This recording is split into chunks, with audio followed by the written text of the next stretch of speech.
Hello everyone, that Manga Kid here to do an alternative manga spotlight on Ebisu Yoshikazu's The Pits of Hell.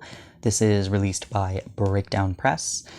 This is my third release from this publisher, and this is the first that is in black and white. The other two I have are, one is a blue tone and the other's a brown tone rather than black and white, but yeah, as you can see, this cover is incredible.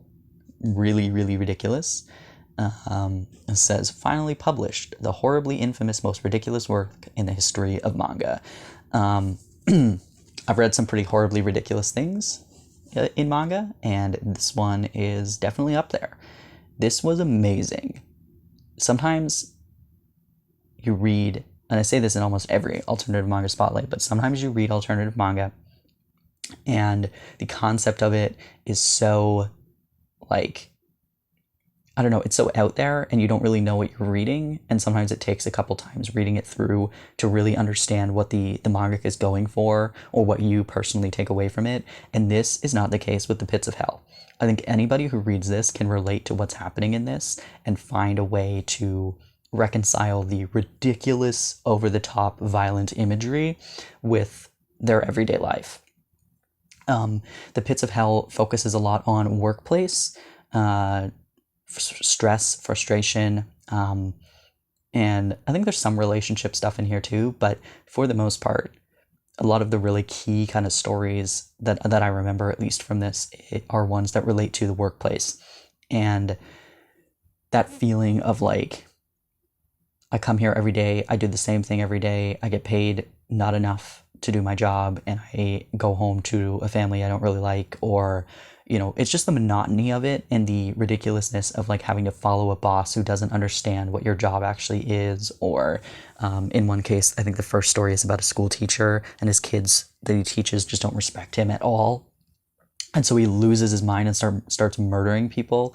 And it just is like, it's a lot of that. It's that like everyday frustration of the monotony of being an adult, and just it all comes to a head, and then usually the protagonist just starts injuring other people or brutally murdering people in ridiculous, over-the-top ways.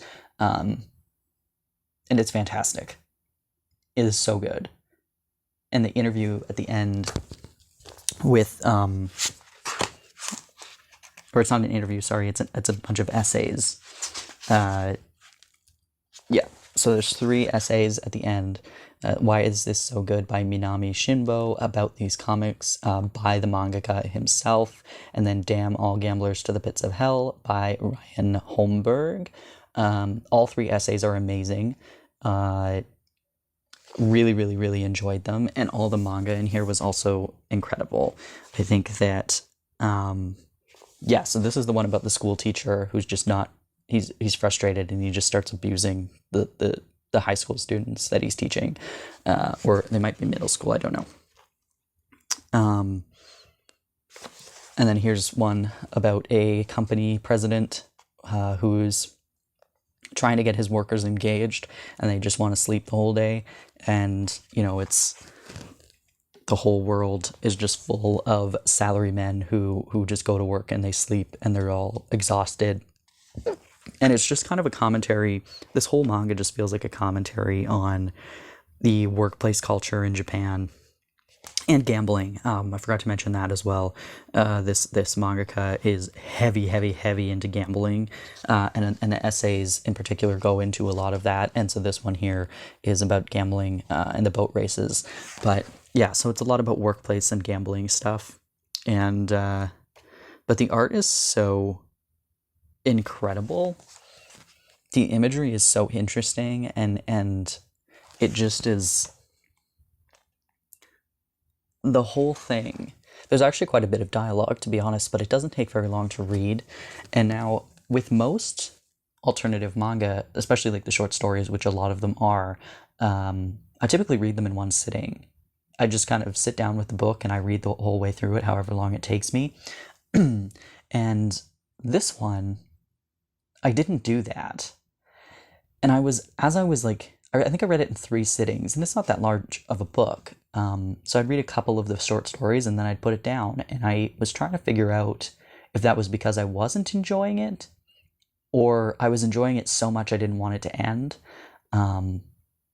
Because, from the very beginning, the first couple pages drew me in so significantly. But then I read the first 2 stories or so, and then I went, okay, I don't want to read this anymore. And I thought, but I'm really enjoying it. Why don't I want to read it anymore? And I realized by the end of it that it was, in fact, because I didn't want it to end. I loved it so much that I couldn't bear to sit and read it in one sitting, because then it would mean it was over and I didn't have any more to read. And I don't usually get like that with alternative manga. Usually I just sit down and read the whole thing. And this one was just I need to put it down so that I can savor this feeling and really sit with the couple stories that I read today. And then I'll pick it up in a couple days and I'll read the rest of it, right? So I read it in 3 sittings and I just loved it. Loved it. And I have a job that I love. I'm very lucky that I have a job that I enjoy going to every day, and I've never felt that there was a day that I didn't love my job. I work with fantastic people, and it's very rewarding for me. So, watching these people who work in jobs that they clearly don't like or don't care for, or it's just monotonous and the same thing every day, I don't necessarily connect with that feeling in particular in regards to my career.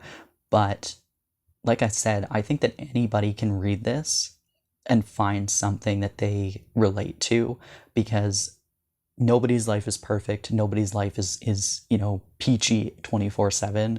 There's always stuff that is so frustrating, and you just get that I'm not a violent person, but sometimes you just get those feelings of I just need to let out some of this frustration with whatever the situation that I'm pissed off about is. And this manga just goes there. It's just these people are angry and they're bored and they're annoyed, and they just start killing people. They just start violently acting out, or acting in a really, really ridiculous way, and stuff that's clearly socially unacceptable. But it's fiction.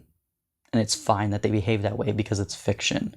And I think that it's just a nice release, honestly, to just read it and go yeah, that guy got his frustration out, I guess. Good for him.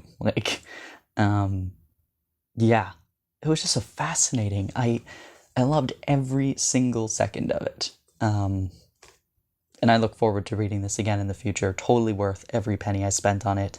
I mentioned in my haul video that I had to import this one from the UK, so it was a bit more expensive than it would have been if I had been able to find it from a Canadian seller. But yeah, it was amazing. I highly recommend The Pits of Hell.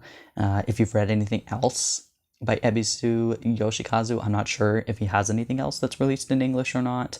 But yeah, Breakdown Press, 3 for 3 on the titles I've bought from them.